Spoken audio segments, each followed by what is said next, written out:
સમાચારો જોઈએ વિસ્તારથી સૌથી પહેલા વાત કરવી છે સળગતા બાંગ્લાદેશની, કારણ કે બાંગ્લાદેશમાં અનામત વિરોધી આંદોલનો શરૂ થયા અને એ પછી બાંગ્લાદેશ જાણે કે ભડકે બળી રહ્યું છે. છેલ્લા 3 મહિનાથી બાંગ્લાદેશની હાલત આ છે ને એમાં પણ જ્યારે કોર્ટની અંદર મામલો ગયો ને એ પછી જે વાત સામે આવી એ તસવીરો સામે આવી રહી છે. ઉગ્ર વિરોધ પ્રદર્શન, એક જ દિવસમાં 100 કરતા વધુ લોકોના મૃત્યુ, એમાં 14 પોલીસ કર્મી આગચંપી કરવામાં આવી અને પીએમ હાઉસ સુધી લોકો પહોંચી ગયા. પીએમ ઓફિસમાં તોડફોડ, પીએમ હાઉસમાં લોકોએ જાણે કબજો જમાવી લીધો હતો અને એ પછી પીએમ શેખ હસીનાનું રાજીનામા બાદ તેમનું નીકળવું દેશ છોડીને, દિલ્હી પહોંચવાની વાતો, દિલ્હીથી લંડન જવાની વાતો અને એ બધા વચ્ચે જે દ્રશ્યો આપણે તાજેતરમાં શ્રીલંકામાં જોયા છે, જે દ્રશ્યો આપણે તાલિબાને જ્યારે કબજો કર્યો અફઘાનિસ્તાન પર ત્યારે જોયા, એવા દ્રશ્યો અત્યારે જોવા મળી રહ્યા છે. આખરે શું ચાલી રહ્યું છે, શું થઈ શકે છે, કૃષ્ણા પાસેથી જાણીએ.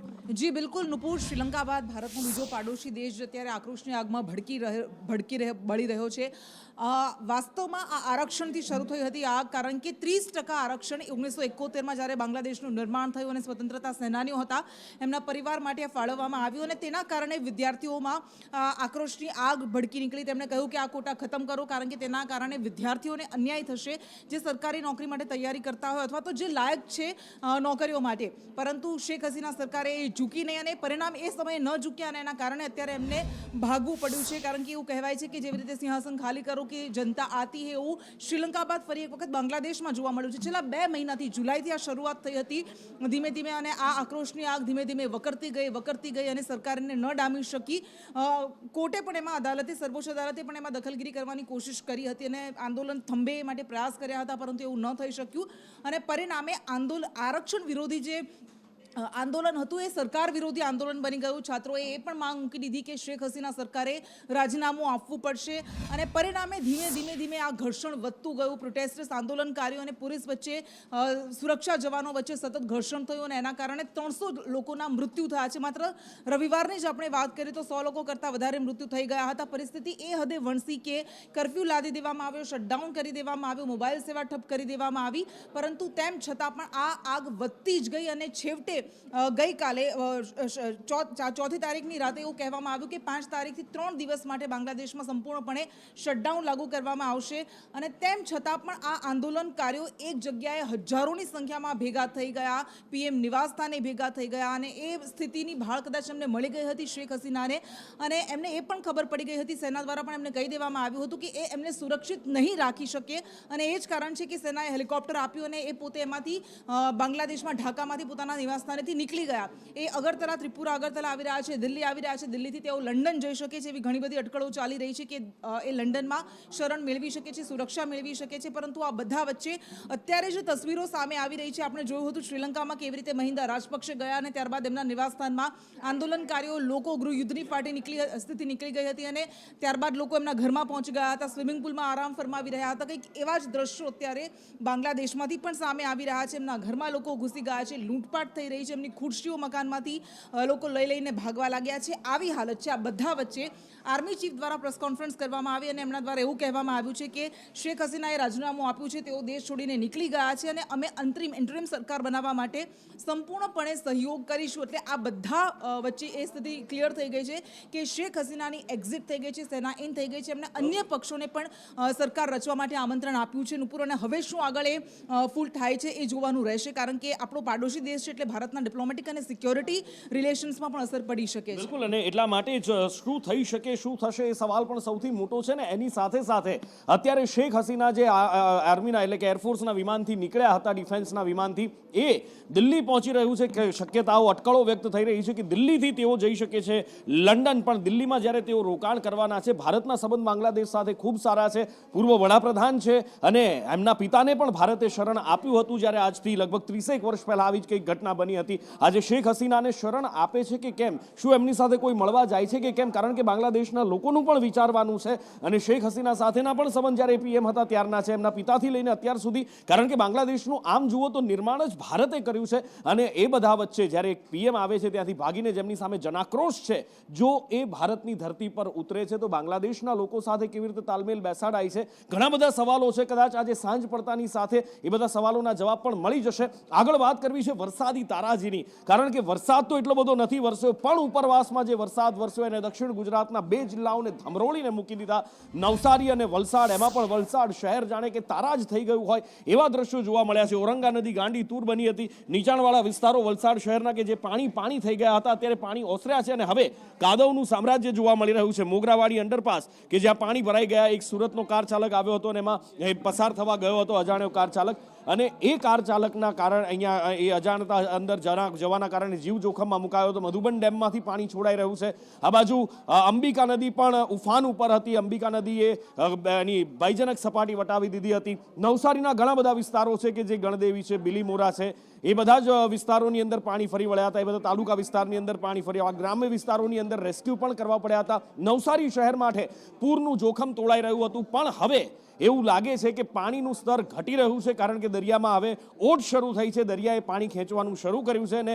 ઔરંગા નદીના પાણી ધીમે ધીમે ઓસરી રહ્યા છે. અંબિકા નદીના પાણી પણ ઓસરી રહ્યા છે અને હવે મુસીબત ઓછી થતી દેખાઈ રહી છે, ઘાત ઓછી થતી દેખાઈ રહી છે. એક રીતે જુઓ તો મુસીબત હવે સામે આવી રહી છે, કારણ કે પાણી ઓસર્યા પછી હવે કાદવ કિચડનું સામ્રાજ્ય દેખાઈ રહ્યું છે. અને વલસાડની અંદર જ્યાં જુઓ ત્યાં કાદવ કિચડનું સામ્રાજ્ય અત્યારે જોવાઈ રહ્યું છે. લોકો કાદવ કિચડ સાફ કરી રહ્યા છે. ઔરંગા નદીના આ એ દ્રશ્યો છે કે જ્યારે પૂર્ણ ઉફાન ઉપર હતી, ગાંડી તૂર બની હતી ઔરંગા નદી, અત્યારે ઔરંગાનું જળસ્તર ધીમે ધીમે ઘટી રહ્યું છે. દરિયાએ પાણી લેવાનું શરૂ કર્યું ઓટ આવીને, એના કારણે હવે જળસ્તર થોડું ધીમે ધીમે ઘટી રહ્યું છે અને ધીમે ધીમે જે વિસ્તારમાંથી પાણી ઓસરી રહ્યા છે ત્યાં કાદવ કિચડના સામ્રાજ્ય છે. પણ જ્યારે ઔરંગા નદી પૂર્ણ ઉફાન ઉપર હતી, કાંઠા તોડી શહેર અને ગામમાં ઘૂસી ગઈ હતી, ત્યારે શું પરિસ્થિતિ હતી એ જુઓ. ઉપરવાસમાં પડેલા વરસાદને કારણે ઔરંગા નદીએ ગઈકાલે મોડી સાંજે પોતાની ભયજનક સપાટી વટાવી હતી અને ઔરંગા નદીના પાણી જે છે વલસાડ શહેરના નીચાણવાળા વિસ્તારોમાં ઘૂસ્યા હતા. ત્યારે હાલ અમે ઊભા છે વલસાડના બંદર રોડ પર. આપ જોઈ રહ્યા છો, ગઈકાલ મોડી સાંજથી આ બંદર રોડ બંધ કરી દેવામાં આવ્યો હતો, કારણ કે આ રોડ પર જે છે ઔરંગા નદીના પાણી જે છે સીધા ઔરંગા નદીના સીમાડામાંથી સીધા રોડ પર પડે છે. આપ જોઈ રહ્યા છો આ દ્રશ્ય જે છે એ જે પ્રકારે પાણી આવ્યું હતું ને શહેરનો જે કચરો છે એ હાલ અહીંયા આ બ્રિજની જે રેલિંગ છે, રેલિંગ પર આવીને અટકી ગયો છે. લોકો હજુ પણ જે છે અહીંથી પસાર થઈ રહ્યા છે.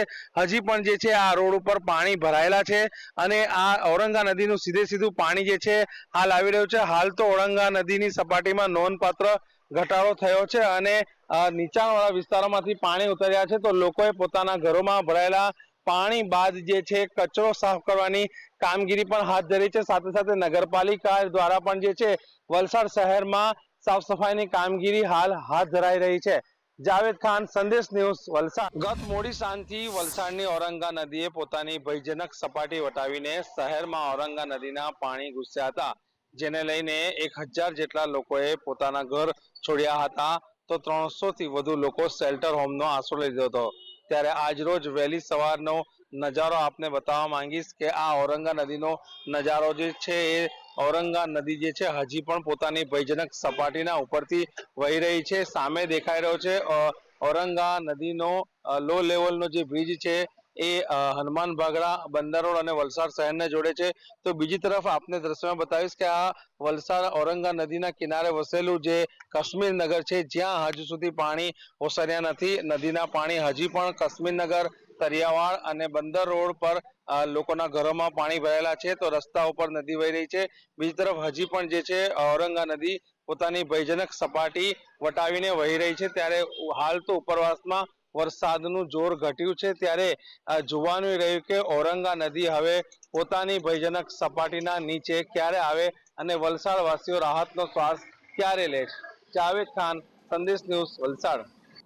એટલે આ સવારની વાત હતી. બપોર પછી હવે ઔરંગા નદીનું જળસ્તર ધીમે ધીમે ઘટી રહ્યું છે અને ખતરાના નિશાનથી અત્યારે નીચે પહોંચી ગઈ છે. દરિયાની અંદર ઓટ આવી છે અને દરિયાએ પાણી લેવાનું શરૂ કર્યું છે. એવું જે ટેન્શન વલસાડ પર હતું એ જ ટેન્શન નવસારી પર પણ હતું, કારણ કે 2 વર્ષ પહેલા જ્યારે નવસારી પાણી થયું, આ વર્ષે પણ આપણે જોયું કે નવસારી પાણી થયું અને ફરી એકવાર અંબિકા અને કાવેરી નદીનું જળસ્તર વધ્યું હતું અને એ વખતે બધે જ ચિંતા અને ટેન્શન દેખાઈ રહ્યા હતા. ગણદેવી છે કે પછી બિલીમોરા છે, એના કેટલાક ગ્રામ્ય વિસ્તારોની અંદર તો જાણે જળબંબાકાર નદીઓ કાંઠા તોડીને ગામમાં ઘૂસી ગઈ હતી એ આકાશી દ્રશ્યો જ બતાવે છે. કહેવા માટે આ દ્રશ્યો પૂરતા છે કે પરિસ્થિતિ કેટલી ભયાનક હશે, નદીઓ કાંઠા તોડીને કેવી ઘૂસી ગઈ હશે. પણ હવે અંબિકા અને કાવેરી નદીના પણ જળસ્તર ઘટતા હોવાનું કહેવામાં આવી રહ્યું છે. શું પરિસ્થિતિ છે, શું પરિસ્થિતિ હતી, ક્યાં ક્યાં નુકસાની આ નદીઓએ વેરી છે, અને અત્યારે હાલ નવસારી જિલ્લામાં આખા દરેક જગ્યાએ શું પરિસ્થિતિ છે, નવસારીનું શહેરનું પણ ટેન્શન થોડું હળવું થયું છે કે કેમ? રાજન લાઈવ જોડાયા છે, રાજન પાસેથી જાણીએ.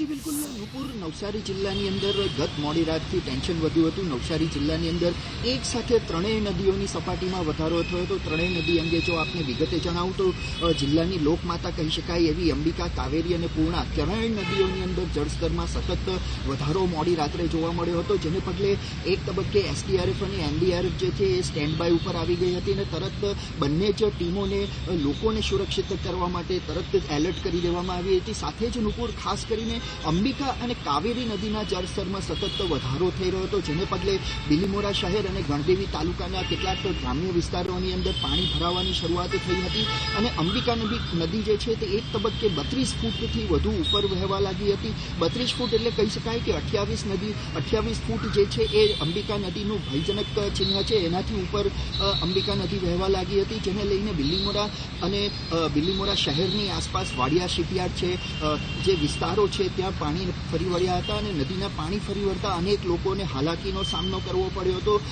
જો ટકામાં વાત કરું તો બિલીમોરા શહેરની અંદર 40% જેટલો વિસ્તાર જે છે એ પાણીમાં ગરકાવ થયો હતો, જેને લઈને લોકોનો ઘરવખરી સહિતનો સામાન જે છે એ પાણીમાં તરતો થઈ ગયો હતો અને સતત લોકોની હાલાકીમાં વધારો થઈ રહ્યો હતો. ત્યારે એનડીઆરએફ અને એસડીઆરએફની ટીમ જે છે તે પણ ત્યાં સ્ટેન્ડ બાય જોવા મળી હતી, પરંતુ ફાયર વિભાગ જે છે સ્થાનિક બિલીમોરા પાલિકાનું તેના દ્વારા સુંદર કામગીરી કરવામાં આવી હતી અને લોકોને પાણી વધે તે પહેલા જ સલામત સ્થળે ખસેડી લેવામાં આવ્યા હતા. જોકે આ તમામ બાબતોની વચ્ચે એક મહિલાનું રેસ્ક્યુ પણ કરવામાં આવ્યું હતું. મહિલાને સુરક્ષિત બહાર કાઢી હોસ્પિટલ પહોંચાડવામાં આવી હતી. બીજી તરફ નુપુર, ગણદેવી તાલુકાના ગ્રામ્ય વિસ્તારોમાં પણ ભારે હાલાકીનો સામનો લોકોએ કરવો પડ્યો હતો, કારણ કે અનેક ગામડાઓની અંદર કરમલા, ભાઠા સહિત ઘોલ ગામ જે છે એ સમગ્ર પાણીમાં જળમગ્ન બન્યા હતા. આ ગામડાઓ જે છે એ બેટમાં ફેરવાયા હતા અને આ વિસ્તાર જે છે એ સંપર્ક વિહોણા બન્યા હતા, પરંતુ ગામ લોકો સુરક્ષિત સ્થળે ખસી ગયા હોવાથી ખાસ કોઈ તેમને મુશ્કેલીનો સામનો નથી કરવો પડી રહ્યો. પરંતુ એક તબક્કે ચોક્કસથી કહી શકાય કે આ તમામ ગામડાઓ જે છે એ પાણીની અંદર ગરકાવ થતા લોકોને હાલાકીનો સામનો કરવો પડી રહ્યો હતો. નુપુર, બિલકુલ. અને હવે જ્યારે જળસ્તર ઘટી રહ્યા છે, અંબિકા નદી હોય કે કાવેરી નદી, એટલે થોડી રાહત છે. પણ હા, હવે કાદવ, કીચડ અને નુકસાની એ લોકો માટે મોટી સમસ્યા બનીને મોઢું ફાડીને ઊભા છે. પણ કુદરતના રંગ પણ ગજબ છે. એક બાજુ જ્યાં વલસાડ અને નવસારી જિલ્લામાં તમે જાઓ તો તમને તારાજી તબાહી દેખાઈ રહી છે, અને બીજી બાજુ ગુજરાતના ફેફસા કહેવાતા ડાંગ જિલ્લામાં તમે જાઓ તો અપાર સૌંદર્ય દેખાઈ રહ્યું છે. એવું કુદરતી સૌંદર્ય કે જાણે આંખોમાં ભરી લઈએ, મનમાં વસાવી લઈએ. અંકિત પાસેથી જાણીએ. નુપુર, ડાંગમાં એમ પણ કુદરતી સૌંદર્ય ભરપૂર છે ને તેવામાં જ્યારે વરસાદી સમય હોય છે ત્યારે તેનો નજારો ખૂબ અલગ જોવા મળતો હોય છે. તેવામાં અંબિકા જે સ્થાનિક નદી છે તેમાં ઘોડાપૂરની સ્થિતિ જોવા મળી રહી છે અને આ ઘોડાપૂરની સ્થિતિને પગલે ત્યાં જે ગીરાધોધ છે, સ્થાનિક અલગ અનેક ધોધ ત્યાં આવેલા છે, પરંતુ ગીરાધોધ જે છે તે ખૂબ જ પ્રખ્યાત છે અને ગીરાધોધનો અદ્ભુત નજારો જે છે તે આ સમયગાળામાં જોવા મળતો હોય છે અને આ સમયગાળામાં મોટી સંખ્યામાં સહેલાણીઓ પણ જે છે તે ડાંગ ખાતે પહોંચતા હોય છે આ અદ્ભુત નજારાને માણવા માટે.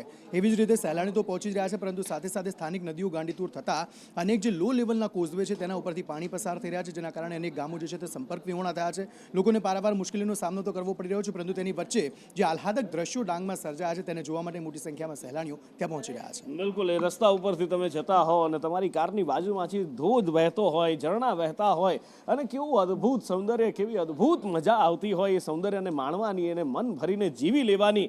જે ગયા છે સારી રીતે જાણે છે ને દર ચોમાસામાં આવું જ કુદરતી સૌંદર્ય ખીલી ઉઠતું હોય છે. પણ કેટલીક જગ્યાએ આ વરસાદ તારાજી લઈને પણ આવ્યો છે અને હજી આવી શકે એવી આગાહી હવામાન વિભાગ દ્વારા કરવામાં આવી છે. હવામાન વિભાગનું કહેવું છે કે 7 દિવસ રાજ્યમાં આવનારા 7 દિવસ વરસાદી માહોલ જામેલો રહેશે અને એમાં પણ 5 જિલ્લા આવનારા 7 દિવસ માટે રેડ એલર્ટ પર છે.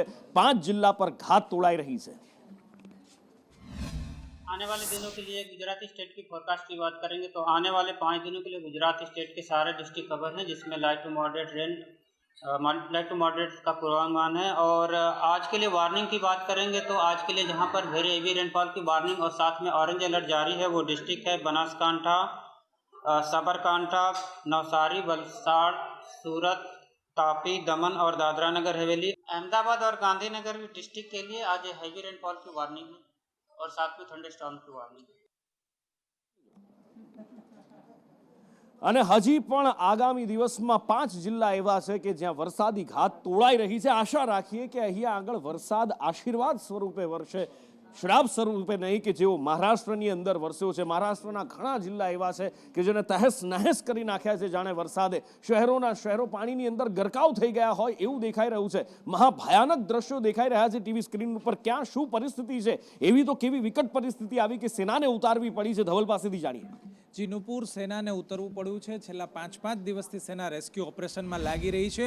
મહારાષ્ટ્રના 2 જિલ્લા નાસિક અને પુણેમાં અત્યંત ભારે વરસાદ બાદ પુણે શહેર હોય કે પુણેનો જે ગ્રામ્ય વિસ્તાર તાલુકા હોય કે નાસિક શહેર હોય કે નાસિકના અન્ય ગ્રામ્ય વિસ્તારો, તમામ જગ્યાએ જળતાંડવ દેખાઈ રહ્યું છે. ગોદાવરી નદીમાં ઘોડાપૂર આવતાની સાથે જ નાસિક અને નાસિકના આસપાસના સ્થળો આપ દ્રશ્યોમાં પણ જોઈ શકો છો કે મંદિરોમાં 10-10 ફૂટ સુધી પાણી ભરાયેલું છે. એટલે સ્થિતિ કેટલી ખરાબ હશે અને કેવી સ્થિતિ હશે એ પણ જોઈ શકાય છે. સેના રેસ્ક્યુ ઓપરેશન કરી રહી છે. સતત 24 કલાક માટે ત્યાં રેસ્ક્યુ ઓપરેશન ચાલી રહ્યા છે. પુણે શહેરમાં પણ ખડકવાસ ડેમમાં ખૂબ જ ખડકવાસ ડેમ જ્યારે છલકાયો, 1 અઠવાડિયા પહેલાં પણ જ્યારે છલકાયો અને એના પાટિયા ખોલ્યા ત્યારે પુણે શહેરની અંદર પૂર આવ્યું હતું.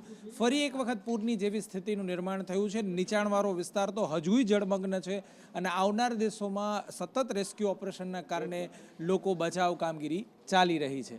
અને આ બાજુ હિમાલયની ગોદમાં વસેલા રાજ્યો, ત્યાં તો જાણે કે રીતસરનો પ્રલય આવી ગયો હોય એવી હાલત. પહાડો તૂટી રહ્યા છે, નદીઓ ગાંડી તૂર બની રહી છે, લોકો ફસાયા છે અને મિલકતને લાખો કરોડો રૂપિયાનું નુકસાન થયું છે. અને એમાં પણ યાત્રાધામમાં ગયેલા લોકોને જવું તો જવું ક્યાં, રસ્તા બંધ થઈ ગયા છે. કેદારનાથમાંથી શ્રદ્ધાળુઓને બહાર કાઢવા માટે અત્યારે રેસ્ક્યુ ઓપરેશન શરૂ કરવામાં આવ્યા છે. કેટલા શ્રદ્ધાળુઓને કેવી રીતે કાઢવામાં આવ્યા, શું પરિસ્થિતિ છે, કિન્નરી પાસેથી જાણીએ.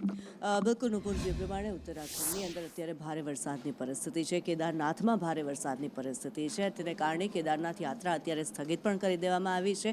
ઉપરાંત ભીમબાડીથી રામબાડા સુધીનો જે 20 થી 30 કિલોમીટરનો રસ્તો છે, આ રસ્તો આખો ધોવાઈ ગયો છે, જેને કારણે તેને યાત્રિકો ફસાઈ ગયા છે. અને લગભગ હજારોની સંખ્યામાં ફસાયેલા યાત્રિકોના રેસ્ક્યુ માટે થઈને લગભગ 5 દિવસથી આ રેસ્ક્યુ ઓપરેશન શરૂ કરવામાં આવ્યું છે. જો વાત કરવામાં આવે, વાયુસેનાના હેલિકોપ્ટર્સની મદદ લેવામાં આવી રહી છે આ રેસ્ક્યુ ઓપરેશન માટે થઈને.